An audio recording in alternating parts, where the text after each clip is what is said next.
But at what point does a statute or an executive order become unconstitutional? Is it some a priori determination?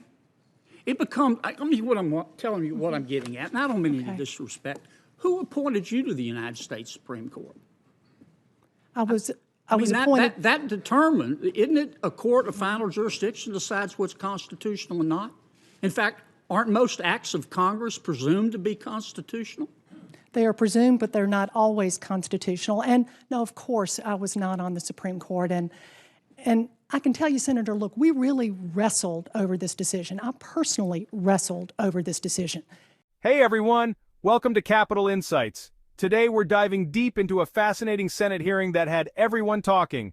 You won't believe some of the exchanges between Senator Kennedy and former Deputy AG Sally Yates. Before we get into the juicy details, hit that subscribe button to stay updated on more political breakdowns like this one. Let me set the stage for you. I believe it's constitutional or unconstitutional? I was not convinced that it was constitutional. I believed that it was unconstitutional in the sense that there was no way in the world I could send folks in there to argue something that we didn't believe to be the truth. So you believe it's unconstitutional? Yes. Okay. I don't mean to wax too metaphysical. And if I can say, I can understand why you might be a little frustrated with the language here. I'm not frustrated. I'm happy as a clam. No, and here's the reason. Let me give you a little idea of the timing Okay, but let me stop you because I don't have much time. I got a lot of ground to cover. Okay. I don't mean to wax too metaphysical here, but at what point does an act of Congress or an executive order become unconstitutional? Well, it all depends on what the act does. No, but I mean, at what point is it become? I can look at a statute and say, I think that's unconstitutional. Does that make it unconstitutional? I think the issue that we faced at the Department of Justice is to defend this executive order would require lawyers to go in and argue that this has nothing to do with religion. But at what point does a statute or an executive order become unconstitutional? Is it some a priori determination? It becomes, telling you what I'm getting at, and I don't mean any disrespect. Who appointed you to the United States Supreme Court? I was appointed. That determined, isn't it a court of final jurisdiction decides what's constitutional and not? In fact, aren't most acts of Congress presumed to be constitutional? They are presumed, but they're not always constitutional. And no, of course, I was not on the Supreme Court. And I can tell you, Senator, look, we really wrestled over this decision. I personally wrestled over this decision. And it was not one that I took lightly at all. But it was because I took my responsibility seriously as acting Attorney General. I believe you believe what you're saying. Yes, I do. I'm just trying to understand this is likely to come up in the future.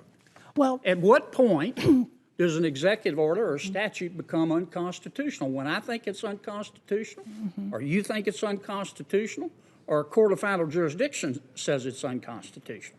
I believe that it is the responsibility of the Attorney General. If the President asks him or her to do something that he or she believes is unlawful or unconstitutional, to say no. And that's what I did. Okay. Do you believe that the Russians did, in fact, influence the outcome of the election, Director? In our intelligence community assessment, we made the point that we could not make that call. The intelligence community has neither the authority, the expertise, or the resources to make that judgment. The only thing we said was we saw no evidence of influencing voter tallies in any of the 50 states. But we were not in a position to judge what actual outcome on the election. How about you, Ms. Yates? I don't know the answer to that. I think that's part of the problem is we'll never know. Okay. Have you ever heard Mind-blowing, right? The finale was intense. Kennedy grilled both officials about leaking information to the press.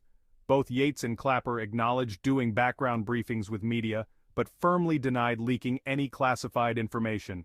The way they handled these accusations was fascinating to watch. So there you have it, folks. A hearing that touched on constitutional authority, presidential powers, Russian interference, and media relations, all in one session. If you enjoyed this breakdown of high-stakes political drama, you know what to do. Hit that subscribe button on Capitol Insights and notification bell.